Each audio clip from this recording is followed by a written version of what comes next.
le sujet, l'éducation et l'école. Merci beaucoup. Mesdames et messieurs, bonsoir. Je commencerai par vous raconter une histoire. C'est l'histoire d'une réussite scolaire.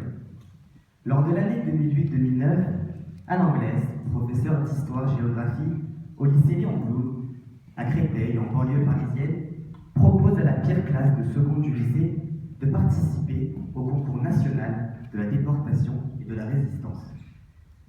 Durant une année, cette classe, composée de nombreux élèves issus de l'immigration, s'investit, apprend, jusqu'à remporter le premier prix à la fin de l'année. La suite, les 27 élèves de la classe ont obtenu leur baccalauréat, dont 20 avec mention. Un des élèves est devenu un comédien à succès, et la majorité des autres élèves ont poursuivi leurs études. Que dire du sens de cette histoire? Eh bien que ces élèves, d'un lycée dit difficile, en zone d'éducation prioritaire, ont réussi à l'école à dépasser leurs conditions sociales. Ils sont alors un bon exemple de ce que l'on appelle l'égalité des chances, garantie par l'école républicaine. Comme le disent les premières lignes du Code de l'éducation est la première priorité nationale. Le service public de l'éducation est conçu et organisé en fonction des élèves et des étudiants. Il contribue à l'égalité des chances. L'égalité des chances, principe utopiste pour certains, ou valeur intégrante de la République pour d'autres, est censé garantir à chaque enfant du système scolaire le droit de pouvoir prétendre, avec du travail, à la réussite dans sa vie future.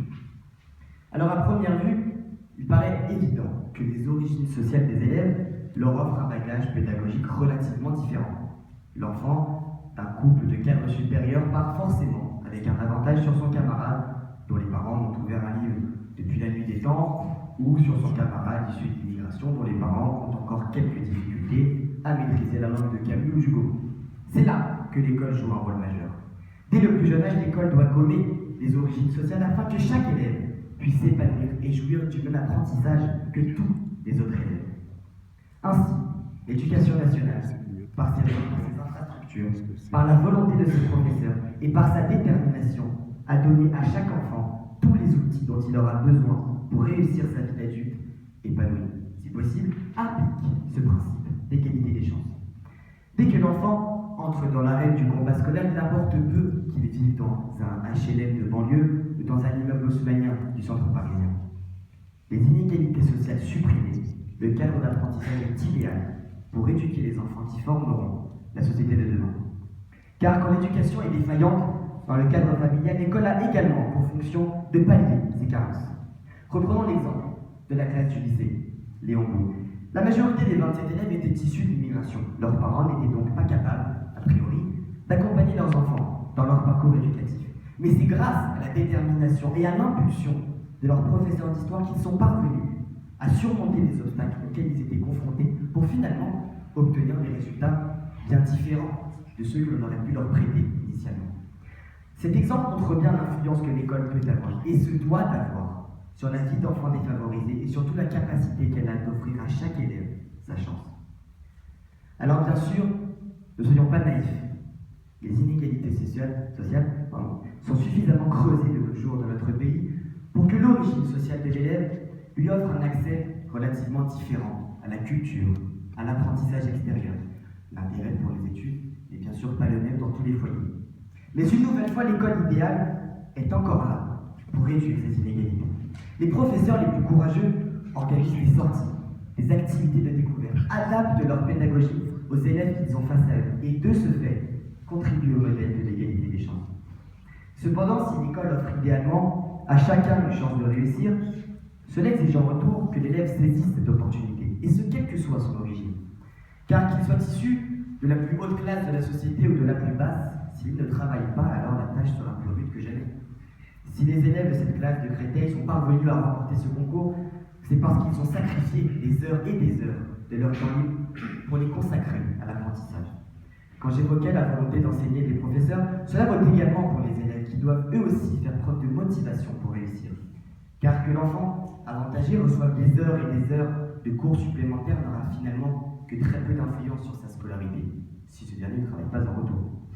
L'égalité des chances de réussir, oui, mais aussi l'égalité des chances d'échouer. l'échec scolaire ne caractérise pas uniquement les populations les plus démunies. Il subsiste dans chaque couche de notre société. En sanctionnant ceux qui décrochent volontairement, l'école contribue donc dans ce cas-là aussi à garantir l'égalité des chances. Mais ces simples mots sont également accompagnés d'anecdotes de vie, de récits qui illustrent cette idée. L'histoire de Georges Pompidou, issu d'une famille paysanne très modeste, qui devint le 19e président de la République française en 1969, est à ce titre un modèle remarquable de la promotion sociale par l'instruction publique. De plus, l'école a souvent été, pour les populations en marge de la société ou celles issues de l'immigration, un moyen d'aboutir à l'intégration au sein de notre pays et d'entrer ainsi dans l'ascenseur social. Une source d'espoir, en somme. Alors que notre système scolaire soit critiquable, vous ne me direz sûrement pas le contraire. Qu'il ne soit pas le plus performant, une fois de plus, vous ne me direz sûrement pas le contraire. Qu'il soit constamment remis en cause, là aussi, je ne pense pas qu'il y ait matière à débattre. Qu'il ne donne donc pas des résultats à la hauteur de notre pays, on ne peut nier sa volonté d'appliquer au mieux la seconde valeur de notre devise, qui rend à ce titre notre système scolaire juste et finalement bien plus honorable. Afin de vous démontrer le bien fondé de mon propos, je me permettrai de citer l'enquête de la Maison Blanche parue en 2012 intitulée « La courbe de Gatsby le Magnifique » du nom du roman de Scott Fitzgerald. Cette étude répertorie plusieurs pays en fonction de leur mobilité sociale, c'est-à-dire en fonction de la capacité d'un individu d'une classe sociale inférieure à accéder à une classe sociale supérieure. Vous comprendrez bien sûr l'importance fondamentale de l'éducation et de l'école dans cette mobilité. Dans ce classement, la France est sans surprise derrière les modèles de système scolaire finlandais, norvégiens ou danois qui occupent les meilleures places des classements sur l'éducation depuis de nombreuses années. Mais en revanche, la France se situe devant le Royaume-Uni et les États-Unis. Cette étude et les nombreuses autres démontrent bien deux choses.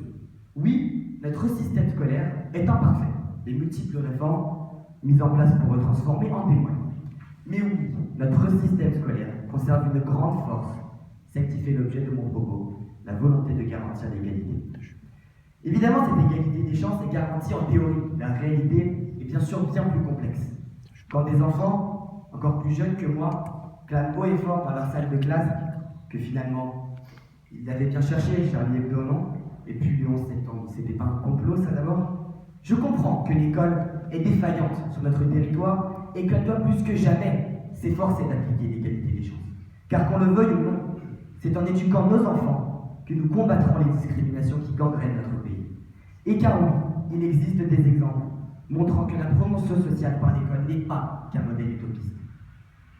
Je terminerai cette démonstration par une autre histoire.